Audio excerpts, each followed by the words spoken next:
Hi, welcome to the Total Joint Replacement class. My name is Abby Miyamoto. I am the orthopedic charge nurse.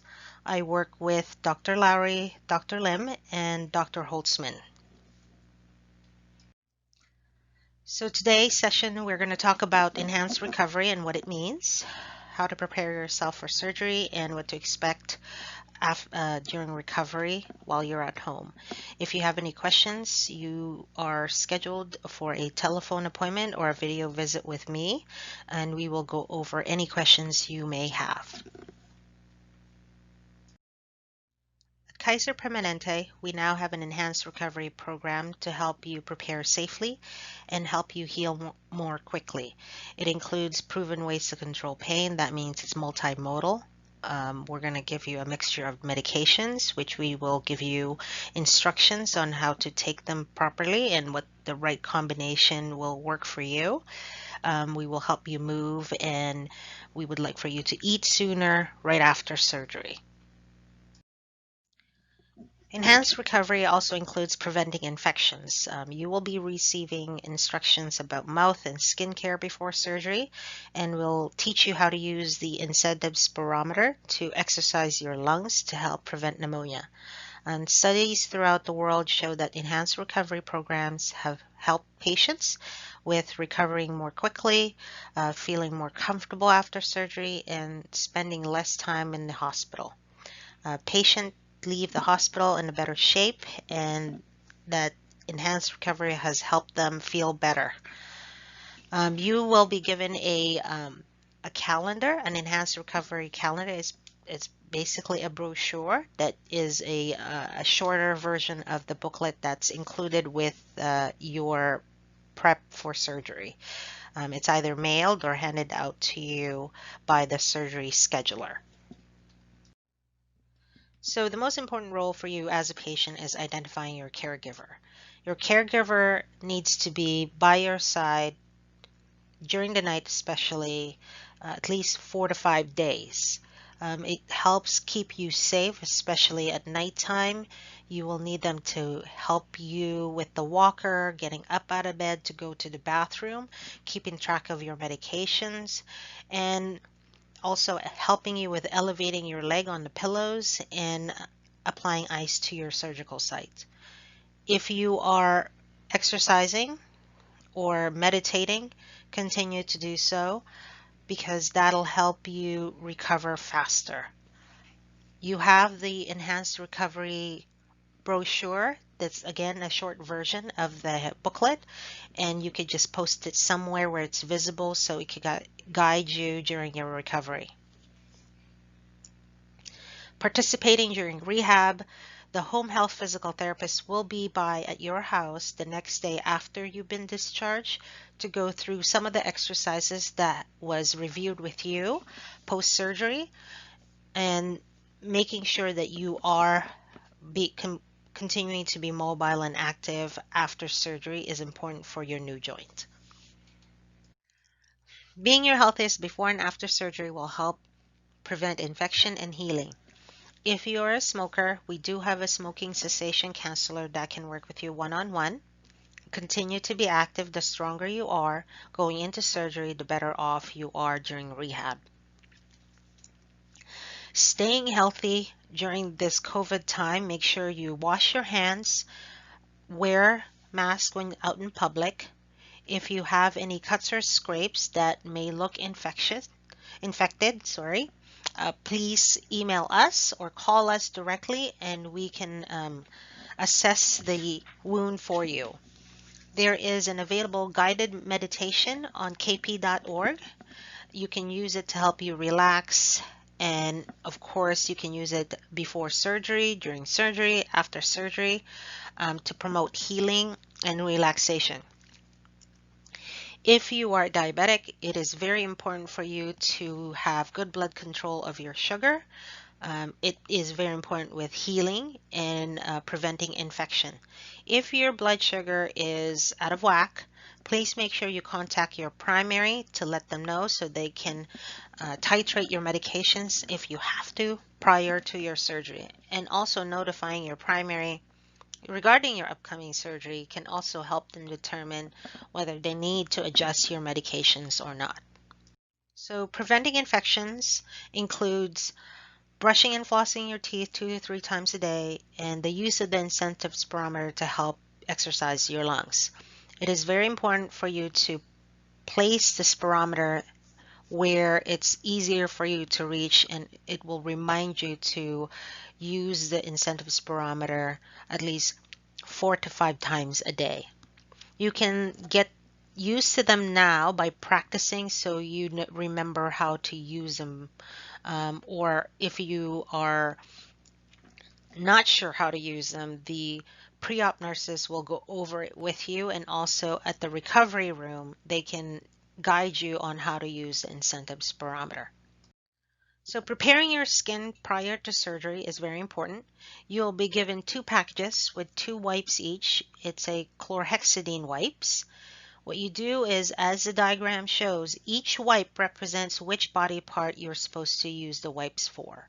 So before bedtime, after you take a shower, you use the wipe on the designated body parts. Once you've been wiped down, you can put your clothes back on and go to sleep, but you cannot take a shower after that. The longer the chlorhexidine is on your skin, the better it's preventing you from contracting any infection during surgery.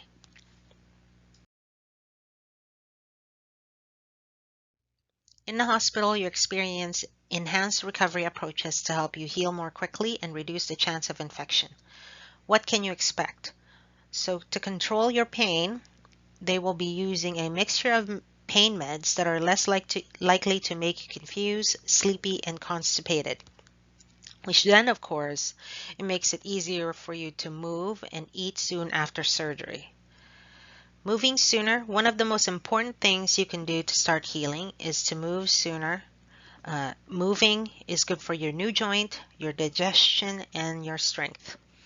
Eating and drinking. Eating and drinking soon after helps your body prepare for surgery and gives you energy to heal. You're given a carb drink that's part of the kit that's mailed to you. You are to drink that clear liquid or carb drink 2 hours before your arrival at the hospital. So, planning your home recovery, make sure you identify who your caregiver will be, that they are aware that they need to be at the same place where you are going to be recovering, preparing your room and your house to make sure it's clear of clutter, and having the right transportation. So, going home, 90% of you will be discharged the same day of your surgery. So, in the recovery room, again, the physical therapist will be notified once you are able to safely get up on your feet. Once you are able to move, the physical therapist will assess if you are safe to go home. If you have steps at home, we do have these stairs that leads to nowhere that you can practice on. Now, if you happen to have both knees done, or you're going to have a revision, you will be discharged the next day.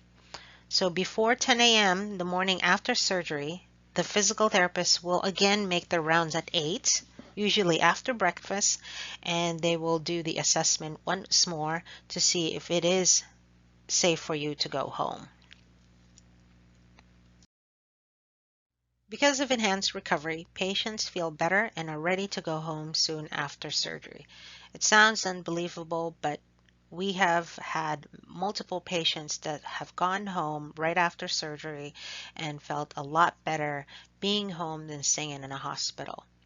So if you are unable to participate with the physical therapist, or you have other issues that does not deem you safe to go home, you will be kept overnight. So rest assured that we're just not going to send you home just because that was the plan. We will make sure that you are safe to go home prior to you being discharged. So again, by now, or at least a week before your surgery, you should have your transportation. If you need to hire or get a ride, please make sure that's already put in place, and identifying your caregiver.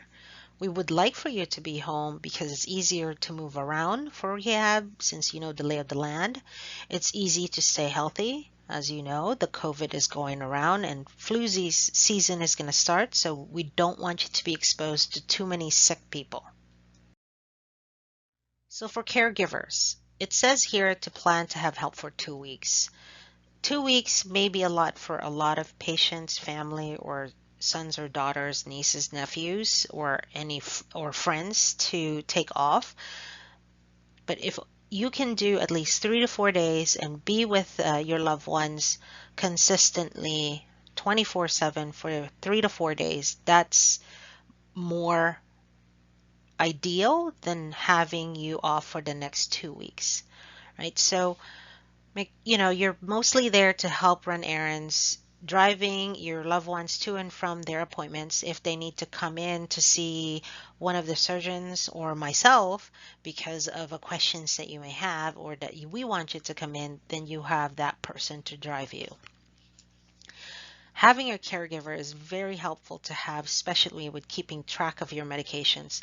It's difficult to keep track of your own medications if you are the ones taking the narcotics.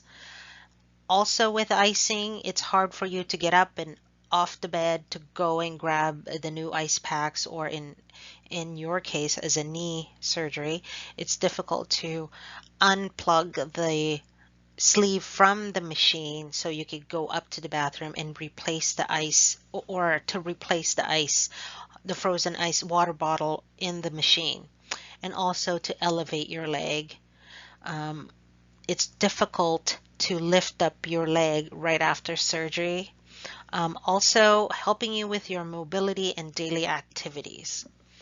In the beginning, it's going to be a little bit more challenging because, of course, you just had surgery. So it's important to have somebody there to assist you with your movements. To make sure your home is ready, make sure that the pathways are clear of any clutter. Make sure that if there is a loose rugs that you may trip on, just fold it away and you can put it back once you don't need to use the walker anymore. And of course, not everybody's house has a wide enough hallway to fit the walker in. So making sure that you are able to navigate to the bedroom, to wherever you want to go with the walker without having to use the walls and having to carry the walker to your desired destination. If you have a 2-story home, and everything is downstairs, and you prefer to have your recovery area on the first floor, you can do that.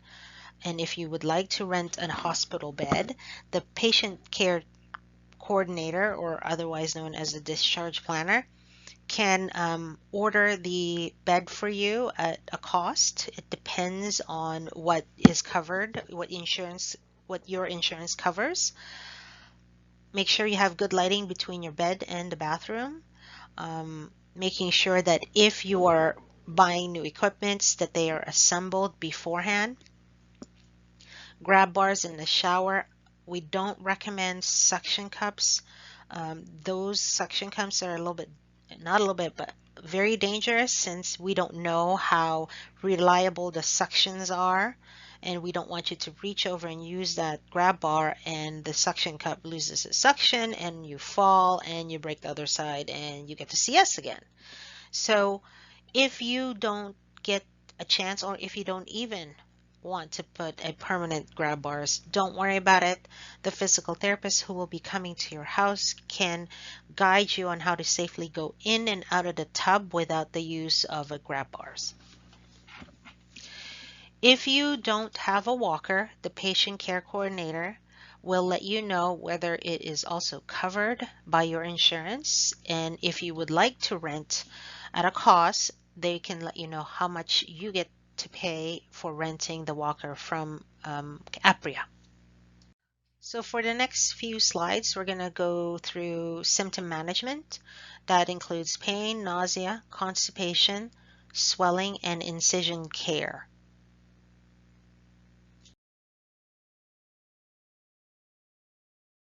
So, when you are discharged, it is very common for your pain to increase.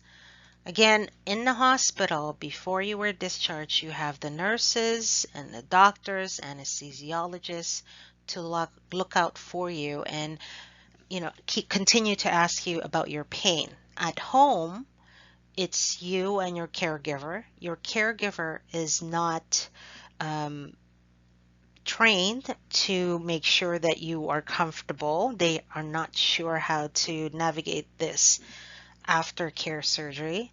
So it is up to you to notify your caregiver that you are in pain and you need medications.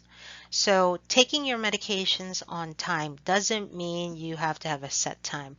What it means is staying ahead of the pain, is to take it before your pain becomes too severe. You don't want to take any pain medication, regardless of what it is, when your pain is out of control, because then it'll take us a lot longer to get you comfortable. If your pain is at 10 out of 10 or even 20 out of 10, than to have you take your pain medication at around 4 or 5 out of 10, depending on what your comfort zone is. Not everybody is the same, so try not to compare yourself with Sue or Ann or Bob on how they're taking their pain medication and how their rehab is going. You are an individual, so your pain management is always going to be different than everybody else. So exercising at least 3 times a day. So the first 3 days, we'd want you to take it easy. So that means try not to be up on your feet for more than 30 minutes at a time, not in the 24 hours, just at a time.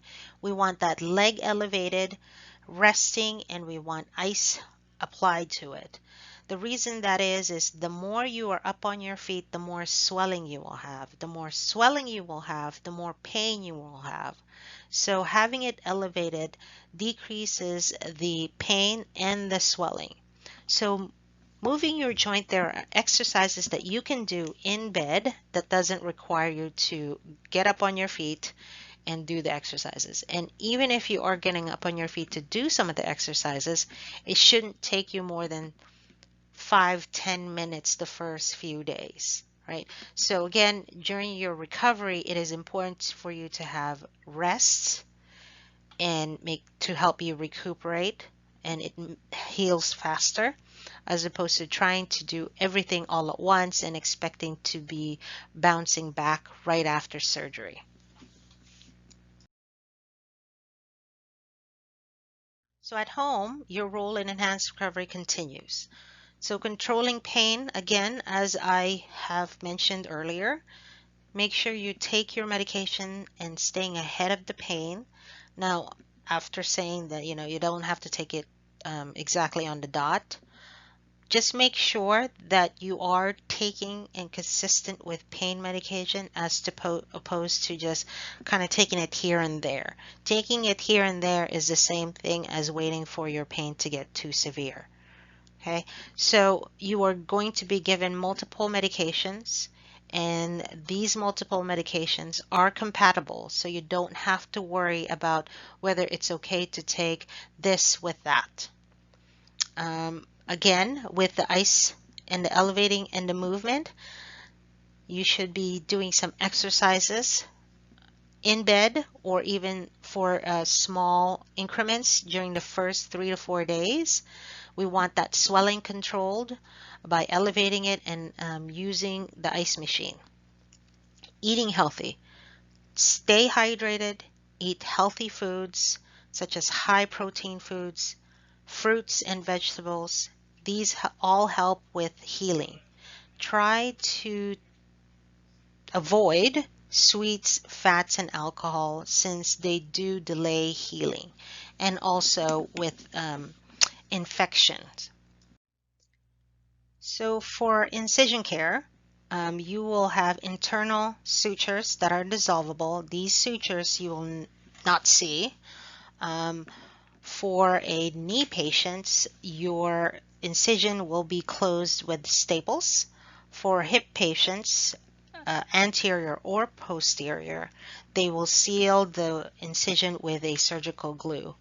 Now, if it's a revision of the hip, they will use staples instead of a surgical glue. So the incision wound, when you go home, it'll be covered with a waterproof dressing. So for the hip patient, it's a waterproof dressing. It's like grayish black in color, and that's intended to be that color.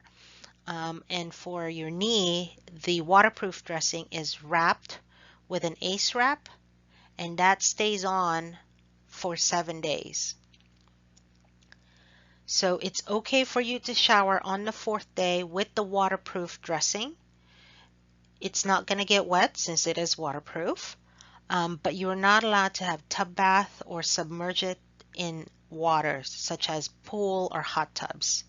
Now on the 7th day, you may remove the surgical dressing, the waterproof dressing, and if you note that the incision is dry, you don't need to cover it. Now, if you notice any type of drainage from the incision site, please notify your surgeon or myself. Now, if you notice just a little drop, that's okay. What I'm talking about is you have to continuously change the dressing or it's draining from different sites. Then that's when you have to contact us. For patients with staples, your staples are typically removed by the home health physical therapists who are going to be visiting you at your house. It comes off in 10 to 14 days, and once they remove the staples, they will be applying steri strips that to just cover the incision. It shouldn't be to hold the incision together. And these steri strips will fall off on their own. And you may take a shower with the steri strips on. You don't have to worry about making sure it's dry. You still cannot submerge it in water, meaning your incision site. No hot tub, no pool, because we don't want it opening. It has to be completely healed prior to you submerging in water. So bruising and swelling is very common. Bruising is very common after surgery, and it can be impressive. Impressive is not really the word I would use. I would say it looks kind of scary because it will change colors. And the bruising will travel wherever whatever your leg is in any position. So if your leg is down, the bruising, the discoloration will move at its lowest body part. So if you elevate your leg, it may migrate all the way to the back of your thigh if you had the knee surgery, or your bottom. And when you put your leg down, it may migrate all the way to your foot, your calf, or your ankles. So don't worry about that. Those will disappear. It'll just be absorbed by your body in its own time. Again, there's no timeline for them because everybody, again, is different. The swelling is part of healing. So they last up to 3 to 6 months. So that doesn't mean for 3 months or 6 months you will have this giant leg.